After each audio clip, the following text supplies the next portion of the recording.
Kami bersyukur kepadamu Tuhan, karena kasih setia Tuhan yang tidak pernah berakhir di dalam hidup kami. Tuhan selalu menuntun kami di dalam jalan-jalan hidup kami. Hari kami menyembah Tuhan untuk segala yang Tuhan sudah lakukan dalam hidup kami. Dan di dalam ibadah ini Tuhan, kami ada kesempatan untuk mendengar firman Tuhan. Bila firman Tuhan yang penuh kuasa ini boleh menghiburkan hidup kami, berfirmanlah ya Tuhan, sebab kami siap mendengar firman Tuhan. Di dalam nama Tuhan Yesus kami bersyukur dan berdoa. Amin. Silakan duduk Bapak Ibu Saudara.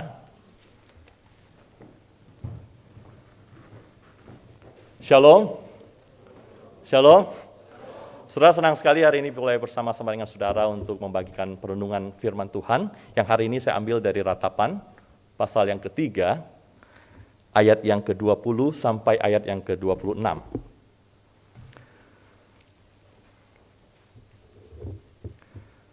Ratapan pasal yang ketiga, ayat yang ke-20 hingga ayat yang ke-27 maksud saya.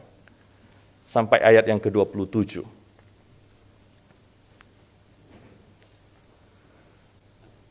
Demikian firman Tuhan. Jiwaku selalu teringat akan hal itu dan tertekan dalam diriku. Tetapi hal-hal inilah yang kuperhatikan. Oleh sebab itu aku akan berharap. Tak berkesudahan kasih setia Tuhan, tak habis-habisnya rahmat-Nya, selalu baru tiap pagi besar kesetiaan-Mu. Tuhan adalah bagianku, kata jiwaku, oleh sebab itu aku berharap kepada-Nya. Tuhan adalah baik bagi orang yang berharap kepada-Nya, bagi jiwa yang mencari Dia, adalah baik menanti dengan diam pertolongan Tuhan, adalah baik bagi seorang pria memikul kuk pada masa mudanya. Demikian firman Tuhan. Saudara-saudara sekalian, semenjak kerusuhan tahun 1998, ada banyak orang di Jakarta, khususnya di Jakarta Barat dan Jakarta Utara, yang rumahnya atau rukonya itu diproteksi dengan pengamanan yang sangat ketat sekali. Misalnya, saudara, ada rumah-rumah, kalau saudara lihat, yang di depan rumahnya itu dipasang pintu besi yang sangat besar, yang sangat kuat. Lalu ada juga rumah yang di bagian bawah sudah dipasang pintu besi, tapi di bagian atas dipasang lagi teralis besi di lantai 2-nya atau lantai 3-nya. Saudara, untuk apa mereka memasang pintu besi dan teralis besi di lantai 2 dan lantai 3? Saya kira maksudnya adalah untuk menghalangi orang-orang yang bermaksud jahat kepada mereka. Misalnya orang yang menjara dan lain sebagainya. Tapi saudara, rumah-rumah seperti ini tidak selalu aman, bukan? Pada tanggal 28 September tahun 2013, terjadi sebuah kebakaran besar di sebuah rumah di daerah Jelambar, Jakarta Barat. Dan rumah itu dihuni oleh 4 orang. Jadi ada suami, istri, anaknya, dan juga cucunya. Ya, 4 orang yang tinggal di rumah itu. Dan pada waktu terjadi kebakaran itu, yaitu kira-kira jam 1.30 pagi, 4 orang ini masih tertidur dengan sangat lelap. Dan pada waktu mereka terbangun oleh api dan asap itu, mereka terkurung di lantai 2, tidak bisa melarikan diri karena api itu menjalar dari lantai bawah ke atas sehingga mereka tidak bisa kemana-mana, mereka tidur di lantai atas. Dan celakanya lagi itu terjadi pada rumah mereka yang lotengnya itu dipasang teralis besi di depan itu, sehingga mereka terkurung dengan sangat rapat di dalam rumah itu. Setelah api dengan cepat menjalar ke sini ke sana, ada mobil dan kompor yang meledak dan asap begitu cepat meliputi seluruh rumah itu. Dan 4 orang itu, saudara, mereka lari ke depan teras di loteng lantai 2 itu. Dan mereka berteriak-teriak minta tolong. Berteriak-teriak supaya ada yang menolong mereka. Tetapi tidak lama mereka teriak-teriak. Karena beberapa saat kemudian api dan asap itu begitu cepat menjalar, mereka tidak lagi bersuara. Mereka mati di bagian depan dari loteng lantai atas mereka.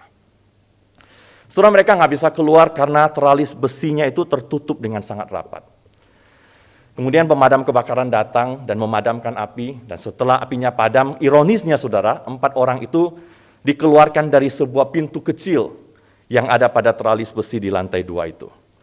Ternyata saudara, ada banyak ruko yang di atasnya dipasang teralis besi, yang di depan teralis besi itu dibuat sebuah pintu yang kecil. Seharusnya saudara, katanya, keluarga ini bisa dengan gampang keluar dari pintu kecil itu. Tapi di tengah kepanikan mereka, di tengah krisis yang melanda hidup mereka, mereka tidak dapat melihat bahwa di situ ada jalan keluar untuk menyelamatkan diri mereka. Saudara, mungkin mereka terlalu panik. Mungkin terlalu banyak asap yang menghalangi penglihatan mereka. Mungkin mereka tidak ingat lagi bahwa di situ ada pintu keluar untuk permasalahan yang sedang mereka hadapi. Saudara, ada banyak orang yang mengalami seperti itu, bukan? Ketika kita mengalami sebuah masalah, atau kalau krisis melanda hidup kita, apalagi kalau krisis itu datangnya dengan tiba-tiba, itu seringkali seperti menutupi mata kita. Pada masa-masa seperti itu yang kita lihat hanyalah persoalan itu sendiri. Kita nggak mampu, saudara, melihat jalan keluar, karena sepertinya ada awan gelap yang menutupi mata kita. Mata rohani kita tidak mampu melihat ada kemungkinan jalan keluar yang lain. Kita nggak mampu melihat ada Tuhan di tengah-tengah persoalan kita. Bahkan saudara, kita bukan hanya tidak melihat pertolongan Tuhan di tengah masalah kita. Seringkali kita merasa bahwa pergumulan dan kesusahan yang terjadi dalam hidup kita itu disebabkan oleh Tuhan. Saudara, itulah yang dialami oleh penulis kitab Ratapan yang barusan kita baca itu. Ayat yang kita baca hari ini berkisah tentang seorang anak Tuhan yang bergumul di dalam hidupnya karena dia dikelilingi oleh berbagai kesulitan dan penderitaan di dalam hidupnya. Dan di dalam pergumulan itu, saudara, dia merasa bahwa Tuhan yang menyebabkan segala penderitaan yang dia alami. Saudara, coba baca saja dari ayat 1 sampai 17. Di sana dia berkata begini, "Akulah orang yang melihat sengsara disebabkan cambuk murkanya. Ia menghalau dan membawa aku ke dalam kegelapan yang tidak ada terangnya. Sesungguhnya aku dipukulnya berulang-ulang dengan tangannya sepanjang hari. Ia menyusutkan dagingku dan kulitku, tulang-tulangku dipatahkannya. Ia mendirikan tembok sekelilingku, mengelilingi aku dengan kesedihan dan kesusahan. Ia menempatkan aku di dalam gelap seperti orang yang sudah lama mati. Ia menutup segala jalan keluar bagiku. Ia mengikat aku dengan rantai yang berat. Walaupun aku memanggil-manggil dan berteriak minta tolong, tidak didengarkannya doaku. Ia merintangi jalan-jalanku dengan batu pahat dan menjadikannya tidak terlalui. Laksana beruang ia menghadang aku, laksana singa dalam tempat persembunyian. Ia membelokkan jalan-jalanku, merobek-robek aku dan membuat aku tertegun. Ia membidikkan panahnya, menjadikan aku sasaran anak panah. Ia menyusupkan ke dalam hatiku segala anak panah dari tabungnya. Aku menjadi tertawaan bagi segenap bangsaku, menjadi lagu ejekan mereka sepanjang hari. Ia mengenyangkan aku dengan kepahitan. Ia memberi aku minum ipuh. Ia meremukkan gigi-gigiku dengan memberi aku makan kerikil. Ia menekan aku ke dalam debu. Engkau menceraikan nyawaku dari kesejahteraan. Aku lupa akan kebahagiaan."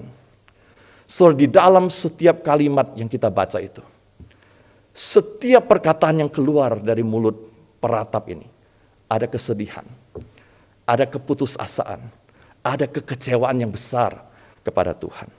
So, begitu dalam dia kecewa kepada Tuhan, dia berkata di ayat 18, "Hilang lenyaplah harapanku kepada Tuhan." So, setiap kali dia teringat akan pergumulan dan penderitaannya, dia sangat tertekan di dalam hatinya. Saudara, pernah nggak saudara mengalami kesedihan dan keputusasaan seperti yang dialami oleh penulis Ratapan ini? Saudara, kalau saudara pernah mengalami kesusahan yang besar dalam hidup saudara, saudara mungkin mengerti apa yang dikatakan oleh penulis Ratapan ini. Saudara, ketika ada malapetaka, ketika terjadi kecelakaan, ketika duka cita melanda hidup kita, kita bertanya, "Tuhan, Engkau ada di mana?" Ketika musibah melanda, ketika ada sakit penyakit, ketika ada kesulitan ekonomi, ketika ada kegagalan rumah tangga, ketika ada kegagalan studi, kita lalu bertanya, "Tuhan, kenapa Engkau mengizinkan hal seperti ini terjadi di dalam hidup saya dan keluarga saya?" So, inilah jalan pikiran manusia, saudara. Manusia cenderung menyalahkan Tuhan ketika ada musibah. Kalau ada duka cita, kita menyalahkan Tuhan. Kita bukan hanya bertanya di mana Tuhan, tetapi kita mempertanyakan Tuhan.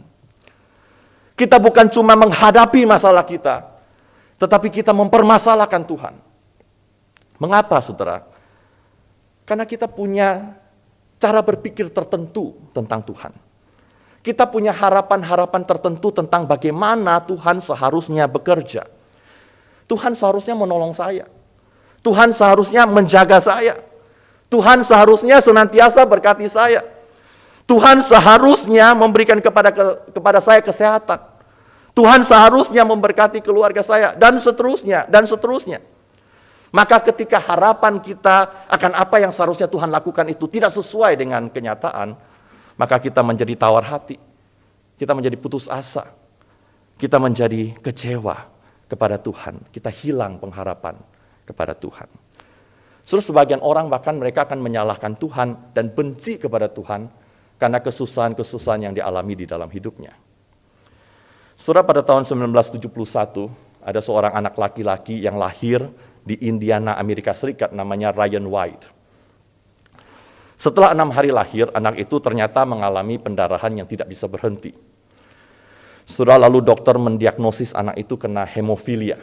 Hemofilia itu adalah penyakit medis yang darahnya itu susah beku. Salah satu akibat dari penyakit itu adalah dia harus menerima transfusi darah yang terus-menerus. Secara berkala darahnya itu harus ditambah. Dia lakukan itu bertahun-tahun, saudara, tapi pada umur 13 tahun, anak ini tiba-tiba sakit panas tinggi sekali. Dibawa ke dokter, dokter mengatakan mungkin itu pneumonia atau radang paru-paru. Tapi nggak sembuh-sembuh, saudara, maka beberapa hari kemudian anak ini didiagnosis mengalami penyakit yang lebih parah lagi, yaitu AIDS. Ryan White terkena penyakit AIDS bukan karena dia bergaul secara bebas, melakukan hubungan seksual secara bebas. Dia terkena AIDS karena transfusi darah yang tidak bersih. Dan pada waktu itu, tahun 1984, pengetahuan kedokteran tidak secanggih sekarang. Banyak orang tidak tahu kalau AIDS itu tidak bisa menular lewat sentuhan atau salaman misalnya. Itulah sebabnya gurunya dan teman-temannya di sekolah begitu tahu bahwa Ryan ini kena AIDS, mereka begitu takut, mereka jauhi dia, bahkan mereka bully dia. Tidak hanya itu, 117 teman-temannya menandatangani surat meminta sekolah untuk memberhentikan Ryan White. Bukan hanya temannya, saudara, ada kurang lebih 50 guru dan staf yang menandatangani surat itu supaya sekolah itu tidak menerima Ryan White sekolah di situ, karena semua takut tertular dengan AIDS. Saudara, kasus ini kemudian menjadi berita nasional yang sangat besar di Amerika pada waktu itu. Menjelang dia meninggal dunia tahun 1990, waktu itu dia usianya 18 tahun, ada seorang wartawan yang mewawancarai Ryan White. Wartawan itu bertanya begini kepada Ryan White. Kalau nanti kamu meninggal dunia, dan kalau kamu masuk ke surga, dan kamu bertemu dengan Tuhan, apa yang akan engkau katakan kepada Tuhan? Lalu Ryan White mengatakan begini, kalau saya meninggal dunia, kalau saya masuk surga dan berjumpa dengan Tuhan, saya akan menghampiri dia, and I will punch him in his face. Saya akan tinju Tuhan di mukanya. Saudara begitu marah sekali kepada Tuhan karena sakit penyakitnya dan semua penderitaan yang dialami dalam hidupnya. Karena itu dianggap datang dari Tuhan, saudara. Sampai-sampai dia berkata, aku akan tinju mukanya Tuhan. Begitu marah, begitu kecewa. Tapi saudara, ini respon yang natural. Respon yang natural dari seorang yang merasa hidupnya susah dan menderita karena Tuhan mengizinkan, bahkan menyebabkan penderitaannya itu. Saudara, Ryan White itu tidak sendirian. Ada banyak orang yang kecewa, bahkan marah, bahkan benci kepada Tuhan karena semua penderitaan yang dialami di dalam hidupnya. Bahkan mungkin, saudara, ada di antara kita. Tapi penulis kitab Ratapan diambang keputusasaannya karena berbagai kesusahan yang tidak ada akhirnya di dalam hidupnya itu. Dia berkata begini, tetapi inilah hal-hal yang kuperhatikan, oleh sebab itu aku akan berharap. So, jadi di tengah kesusahan hidupnya, di tengah pergumulan yang begitu berat itu, dia berkata ada 3 hal yang dia perhatikan. Yang pertama, saudara, Tuhan itu baik. Dia berkata begini, tak berkesudahan kasih setia Tuhan, tak habis-habisnya rahmatnya, selalu baru tiap pagi, besar kesetiaanmu. Saudara, ada sebuah lagu rohani yang berkata dengan indah begini, when you don't see his plan, when you can trace his hand, trust his heart. Ketika engkau nggak bisa melihat rencana Tuhan, ketika engkau tidak menemukan tangannya Tuhan, percayalah kepada hatinya Tuhan. Saudara, di tengah kesusahannya, di tengah penderitaannya, penulis Ratapan ini tidak bisa melihat rencana Tuhan. Dia nggak bisa lihat. Dia tidak temukan tangan Tuhan menolong dia tidak temukan, saudara. Tetapi dia percaya kepada hati Tuhan. Dia percaya bahwa Tuhan itu baik. Dia percaya bahwa kasih setia Tuhan itu tidak pernah habis. Dia percaya bahwa rahmat Tuhan selalu baru setiap pagi, besar kesetiaan Tuhan. Saudara, hal kedua yang penulis ratapan ini perhatikan juga adalah bahwa karena Tuhan itu baik, maka hidup yang menantikan Tuhan juga adalah hidup yang baik. Dia berkata begini, Tuhan adalah baik bagi orang yang berharap kepadanya, bagi jiwa yang mencari Dia. Adalah baik menanti dengan diam pertolongan Tuhan. Saudara, dia percaya bahwa walaupun sekarang Tuhan sepertinya tidak mendengarkan pertolongan dia, tapi pada akhirnya Tuhan itu selalu baik kepada orang yang mencari dan berharap kepada Tuhan. Karena Tuhan itu baik, Tuhan selalu baik, maka kita menunggu pertolongan Tuhan dengan eager, saudara. Dengan penuh semangat, dengan penuh kerinduan, karena kita tahu pada akhirnya Tuhan baik itu akan menolong kita. We eagerly wait for the Lord because we know that He is good. He is really, really good. Saudara, mungkin saudara tanya, bagaimana saya tahu kalau Tuhan itu baik? Dan pasti akan memberikan yang terbaik untuk hidup saya. Saudara, saya tahu, karena pada waktu saya lihat salib itu, saya tahu Tuhan sudah memberikan anaknya yang tunggal, yang Ia kasih buat mati bagi saya. Paulus berkata dalam Roma pasal 8, Ia yang tidak menyayangkan anaknya sendiri, tetapi yang menyerahkannya bagi kita semua. Bagaimana mungkin Ia tidak mengaruniakan segala sesuatu kepada kita bersama-sama dengan Dia? Saudara, kalau anaknya saja diberikan kepada kita, apa sih yang tidak akan diberikan oleh Tuhan kepada kita kalau itu adalah baik untuk kita? Saudara, yang juga sangat menarik adalah hal ketiga yang dikatakan oleh peratap ini, yang diperhatikan oleh peratap ini. Dia berkata begini, adalah baik seorang memikul kuk pada masa mudanya. Saudara, di sini dia sedang berkata begini sebenarnya. Dia bilang Tuhan itu baik. Menantikan pertolongan Tuhan itu baik. Tetapi memikul kuk atau kesusahan yang Tuhan izinkan terjadi juga adalah sesuatu yang baik. Saudara, di dalam perjalanan hidup kita memang akan ada banyak pergumulan, memang akan ada banyak kesusahan, memang akan ada banyak penderitaan. So, di antara kita mungkin ada Tuhan yang izinkan untuk menderita karena punya keluarga yang tidak baik, saudara. Saudara, dari keluarga yang mungkin berantakan, keluarga yang menimbulkan kesedihan di dalam hati saudara. Saudara, ada orang yang menderita karena selalu hidupnya berkekurangan. Saudara sudah menyerahkan diri melayani Tuhan, masih harus bergumul untuk membayar uang kuliah, membayar uang konsumsi. Dan kita juga nggak punya uang untuk membantu keluarga kita yang sedang susah, saudara. Saudara, ada yang menderita karena sakit yang nggak kunjung sembuh. Lalu saudara pikir begini, saya sudah mempersembahkan diri buat Tuhan, untuk melayani Tuhan, tapi kok sakit-sakitan, ke dokter bolak-balik, ke rumah sakit bolak-balik, nggak sembuh-sembuh. Membuat saya ini sulit belajar, sulit bekerja, sulit melayani Tuhan. Saudara, mungkin juga ada yang sudah bersusah payah melayani Tuhan di dalam komunitas ini, di asrama, di kelas, di chapel, di tempat pelayanan kita, di kantor. Masih ada saja saudara orang yang tidak puas dengan apa yang kita lakukan. Kita maksudnya udah baik, orang tetap nggak puas. Mereka menyalahpahami kita, mereka menyalahkan kita. Saudara, firman Tuhan hari ini mau berkata kepada kita semua, saudara, semua kesusahan yang kita alami ini, semua penderitaan yang Tuhan izinkan terjadi dalam hidup kita ini adalah baik. Saya kira itulah sebabnya Paulus sering berbicara tentang pentingnya penderitaan di dalam hidup orang percaya. Paulus berkata di dalam Roma pasal 5, kita malah bermegah di dalam kesengsaraan kita.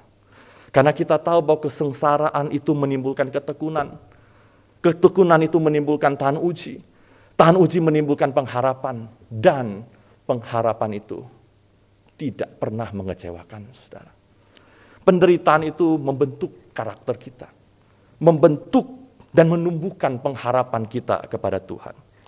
Saudara, kalau Tuhan izinkan kesusahan terjadi di dalam hidup kita, terjadi di dalam keluarga kita, di dalam studi kita, di dalam pelayanan kita, itu supaya kita tidak menaruh pengharapan kita kepada manusia atau kepada hal-hal yang ada di dalam dunia ini, tetapi menaruh pengharapan kita kepada Tuhan dan hanya kepada Tuhan saja.